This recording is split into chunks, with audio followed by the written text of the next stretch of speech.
Allah says in Surah Al-Imran chapter 3 verse number 104, let there arise out of you a band of people that invite people to the truth. Let there arise out of the ummah a band of people that invite people to the truth, forbid them from doing what is wrong. These are the people that shall attain felicity. Here Allah is talking about full-time dais. How we have full-time doctors, full-time engineers, full-time lawyers, full-time businessmen. How many full-time dais do you have? You can count them on your fingertips. How many international full-time dais do we have? You can count them on your fingertips. To be a doctor, you want to go and study in the medical college for 5 years. To be an engineer, you want to study for 3 to 4 years. Dai, you want to become overnight. Why? So Allah is talking here, being a part-time dai according to Surah Al-Asr is a fard on every Muslim. But here in Surah Imran chapter 3 verse 104, Allah is talking about full-time dais. Let there arise out of you full-time dais. And Allah says, these are the people who shall attain felicity, will be given a higher status in Jannah. Allah says in Surah Nahl chapter 16 verse 125, Udu ila sabili rabbika bil hikmah wal mau'izatil hasana wajadil billati ahsan. Invite all to the way of thy Lord with wisdom and beautiful preaching, and argue with them and reason with them in the ways that are best and most gracious. Here Allah subhanahu wa ta'ala is giving you another strategy of dawah. Udu ila sabili rabbika bil hikmah. Invite all to the way of thy Lord with wisdom. Wal mau'izatil hasana, and with beautiful preaching. Wajadil billati ahsan, and invite and argue with them and debate with them in the ways that are best and most gracious. This is one of the strategies Allah is talking about dawah. That invite people with hikmah and with beautiful preaching and argue with them in the ways that are best and most gracious.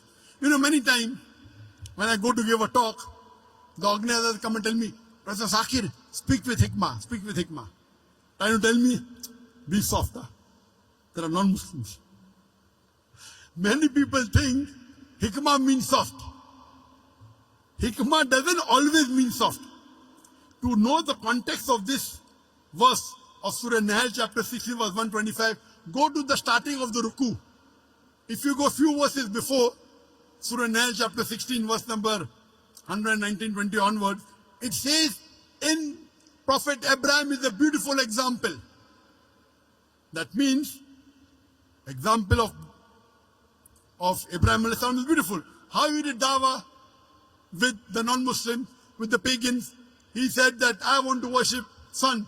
Then the sun said, oh, the moon, I want to worship the moon. Then he wants to worship the wind, want to worship the other thing. Then he said there's only one true God.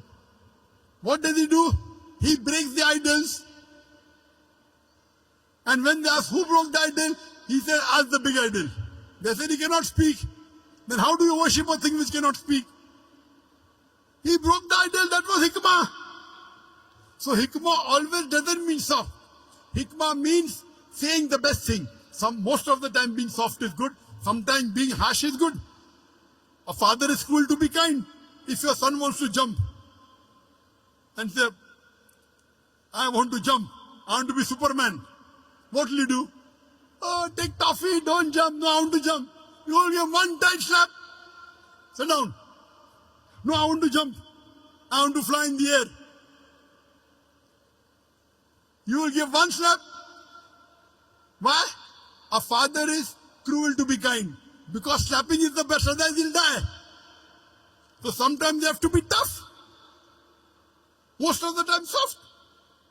So we as dais, we know our job.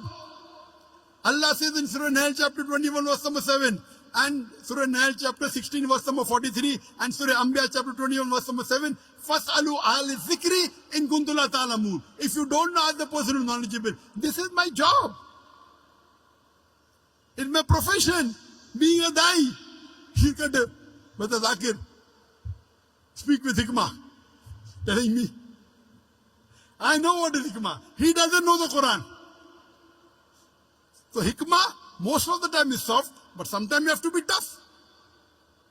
So this is the guidance Allah gives. Udu ila sabili rabbika bil hikmah wal mau'izatil hasana wajadil billati ahsan. Invite all to the way of thy Lord with wisdom and beautiful preaching, and argue with them and reason with them in the ways that are the best, most gracious.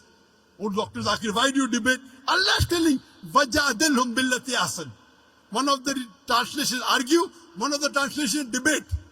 Debate with them in the ways that are best and most gracious.